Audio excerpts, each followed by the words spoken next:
Si.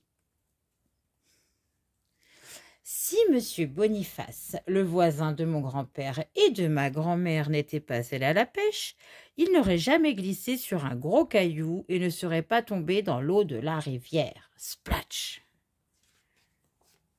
Et s'il n'avait pas chuté dans l'eau, il n'aurait sûrement pas déchiré son beau blouson et perdu une de ses bottes en caoutchouc. Scratch!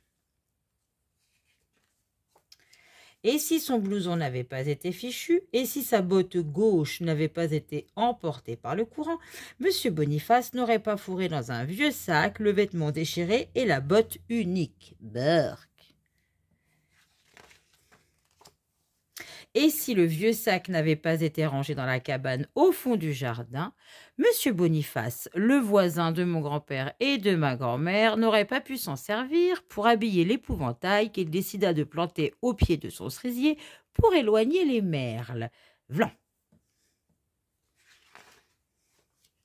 Et si l'épouvantail vêtu de son blouson taché et déchiré et de sa seule botte n'avait pas effrayé tous les oiseaux des alentours, les merles ne seraient peut-être pas venus grignoter les cerises du jardin de mon grand-père et de ma grand-mère. Miam miam.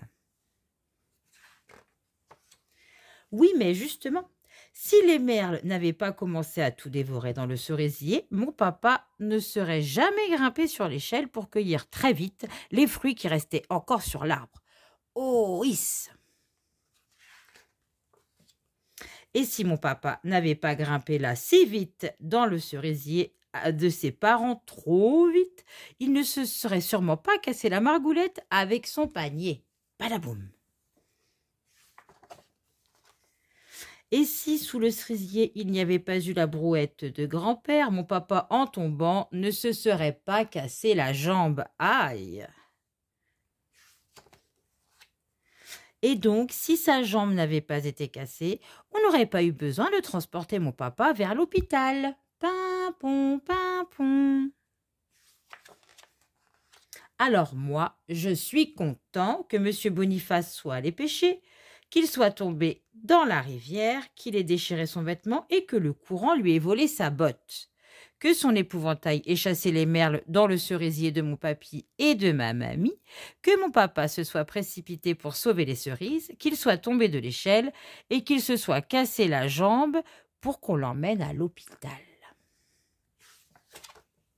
Parce que c'est à l'hôpital que mon papa a rencontré ma maman. C'était elle l'infirmière. C'est elle qui l'a soigné. Et après, moi, coucou, je suis née. J'espère que ce petit livre t'aura plu. N'hésite pas à liker, à partager, à laisser des petits commentaires. Je te dis à très très bientôt.